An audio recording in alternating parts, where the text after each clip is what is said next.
Hello friends, कैसे हैं आप सब। वेलकम बैक एंड इत्तेफाक के लास्ट पार्ट में आप सभी लोगों ने सुना कि युक्ति कहती है कि डिनर के लिए थैंक यू, मगर मुझे होटल वगैरह जाना पसंद नहीं है और आपको ये सब करने की ज़रूरत नहीं है।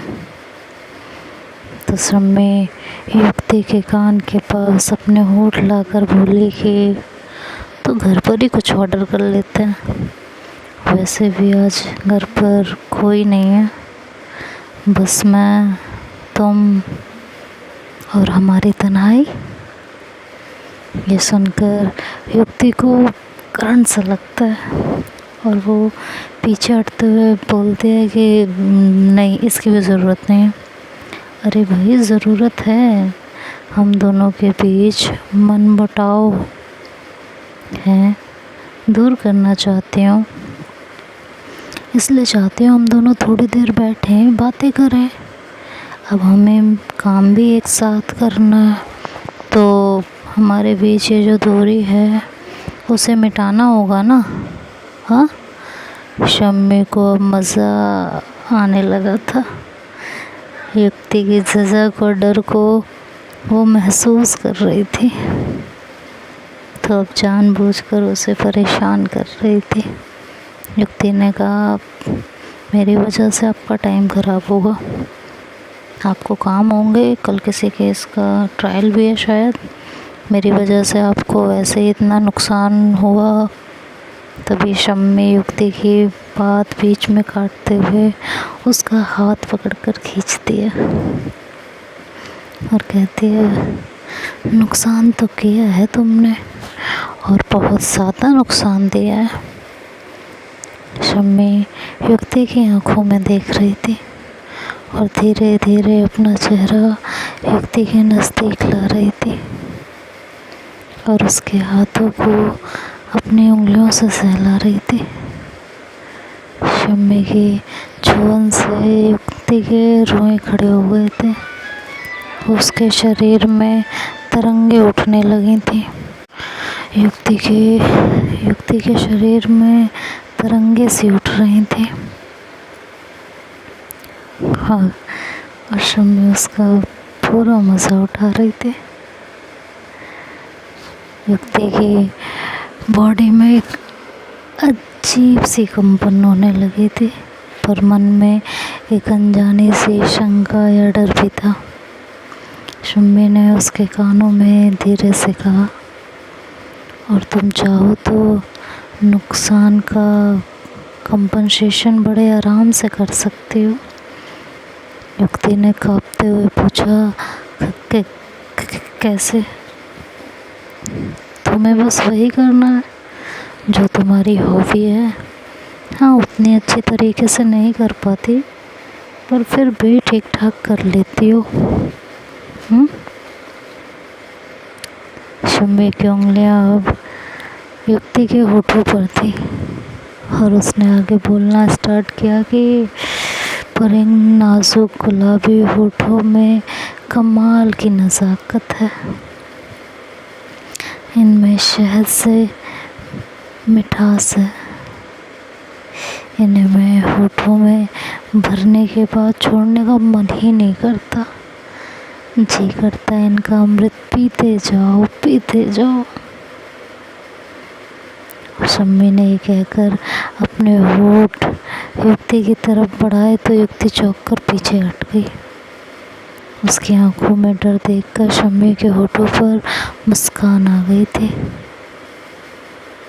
शम्मी ने उसे पकड़कर फिर से अपने नज़दीक किया और पूछा, क्या हुआ? तुम चाहो तो हम और भी कुछ कर सकते हैं।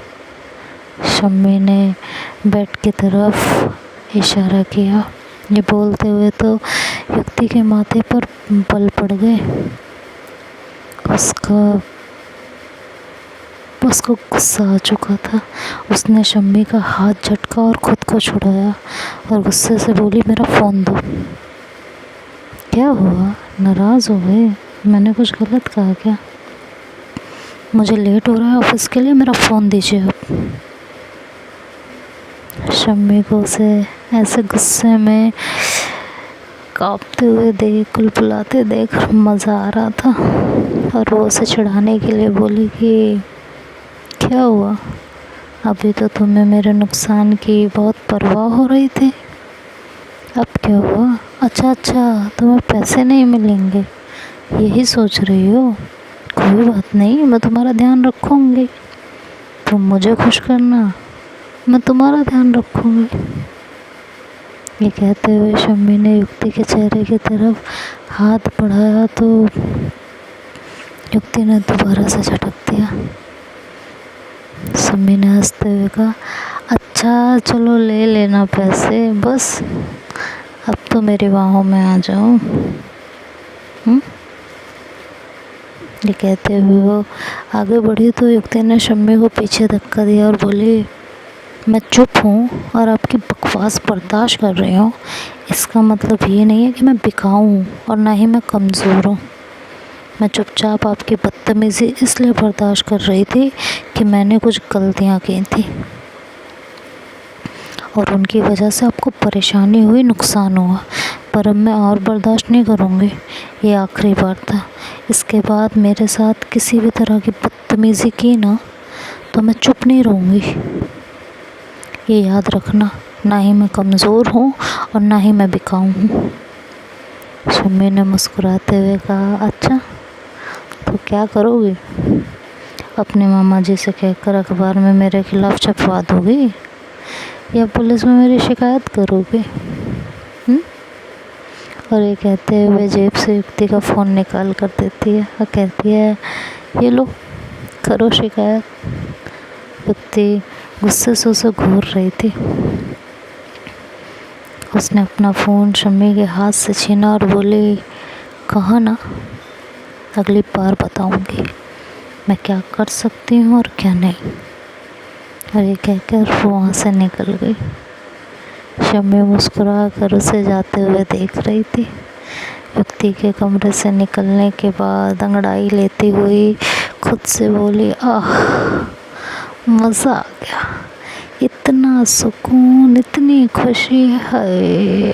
अरे कहते हुए वो बिस्तर पर गिर गई। युक्ति ने बाहर निकलते हुए शम्मी की बातें सुनी। उसे अजीब सा लगा। पूरा रास्ता वो सोचती रही कि आखिर ये लड़की चाहती क्या है मुझसे ऐसे कैसे बोल सकती है। उसकी जगह कोई लड़का होता तो समझ भी आता, और वो खुद एक लड़की और मेरे साथ ऐसा बर्ताव। सोच भी नहीं सकती थी कि वो एक लड़की होके मेरे साथ इस तरह का बिहेव कर सकती है। मैंने एक छोटी सी गलती तो की है, उस चीज़ को लेके वो मुझे और कितना एम्बैरस करेगी, मुझे तो समझ ही नहीं आ रहा है। युक्ति रात भर शम्मी के बारे में सोचती रही। उसका किया बर्ताव सोच सोच कर उसका मन दुखता रहा। युक्ति ने अपने मन में उसकी जो छवि बनाई थी, शम्मी जस्ट उसके उल्टा बिहेव कर रही थी। उसे सोचते सोचते युक्ति ने अपने मन में ही सोचा कि तुम एक दिन मेरे दिल से उतर जाओगी, ज़रूर उतर जाओगी। और कब उसकी आँख लग गई पता ही नहीं चला। अगले दिन क्योंकि शम्मी कोर्ट में थी तो ऑफिस में सिर्फ अशोक आया था। युक्ति और अशोक लगभग साथ ही ऑफिस पहुंचे थे। अशोक को देखकर युक्ति ने गुड मॉर्निंग बोली और अपने काम में लग गई। अशोक ने उसका उखड़ा मूड नोटिस किया और पूछा, इतना उखड़ा गुड मॉर्निंग, क्या हुआ? कुछ नहीं, बस ऐसे। रिज़ल्ट तो नहीं आ गया? मार्क्स अच्छे नहीं आए क्या? नहीं, रिज़ल्ट नहीं आया। तो ऐसा सड़ा हुआ मुँह क्यों बना रखा है सुबह सुबह? ज़रा मुस्कुराओ। आपकी फ्रेंड जब तक मेरी लाइफ में है मैं कैसे मुस्कुरा सकती हूँ? राहु केतु इकट्ठे मेरी कुंडली में बैठ गए हैं। मेरी अकल पर पत्थर पड़े थे ना मैं उसे वो किस करती, ना वो मेरी ज़िंदगी में आती। अरे अब क्या कर दिया उसने? और वो तो अभी आई भी नहीं, अभी नहीं कल शाम को। क्या किया उसने? मुझसे बदतमीज़ी की, और वो मुझे किस करने को कह रही थी,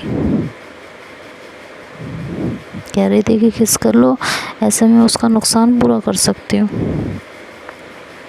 फिर युक्ति ने अशोक को संक्षेप में बातें बता दी। शम्मी ने जो बातें उसे बोली थी, उसने जवाब में शम्मी को क्या क्या कहा था, सब शॉर्टकट में सुना दिया था। सुनकर अशोक हंसा और बोला, युक्ति अब तुम्हारी खैर नहीं, वो सिर्फ तुम्हें उकसा रही थी और तुम्हें परेशान कर रही थी। तुम्हें क्या लगा वो तुम्हारे साथ अपने घर में कोई ऐसी हरकत करेगी? और वो ऐसा कुछ नहीं कर सकती। वो तुम्हें परेशान कर रही थी जिससे तुम चिढ़ो और कुछ बोलो। वो तुम्हारे मज़े ले रही थी और तुमने गुस्से में जो जो बोला है ना, अब वो सब बोल बोल कर तुम्हें चिढ़ाएगी और तुम्हारे और ज़्यादा मज़े लेगी। वो ऐसी ही है। हंसते हुए अशोक ने कहा, वैसे तुमने सच ही कहा था, तुम्हारी कुंडली में राहु केतु इकट्ठे बैठ गए हैं और इसका उपाय दुनिया का कोई पंडित नहीं कर पाएगा। शम्मी देवी की कृपा दृष्टि हो गई है तुम पर। वैसे एक बात बताओ, पहली किस्त तो तुमने शर्त की वजह से की थी, दूसरी क्यों की? युक्ति ने कहा, बताया तो था कल पर पत्थर पड़ गए थे। अशोक हंसे जा रहा था। उसने कहा, तुम्हें वो दूसरी बार उसे किस नहीं करनी चाहिए थी। तुम्हारी दूसरी किस, तुम्हारे ग्रह तो उसी दिन से खराब हुए थे। युक्ति ने कहा, आप हंसना बंद कीजिए, यहाँ मेरी लगी पड़ी है और आपके लिए तो मजाक हो गया है। अशोक ने कहा, मेरी क्या गलती है भाई, कांड तुम दोनों करो और मैं हंसूँ भी ना। चलो बेस्ट ऑफ लक, भगवान तुम्हें शक्ति दे। कहकर अशोक अपने ऑफिस में चला गया था और युक्ति सोच में पड़ गई थी। चलिए, हम नेक्स्ट पार्ट में क्या होगा ये तो नेक्स्ट पार्ट में सुनेंगे। तब तक के लिए बाय बाय, टेक केयर।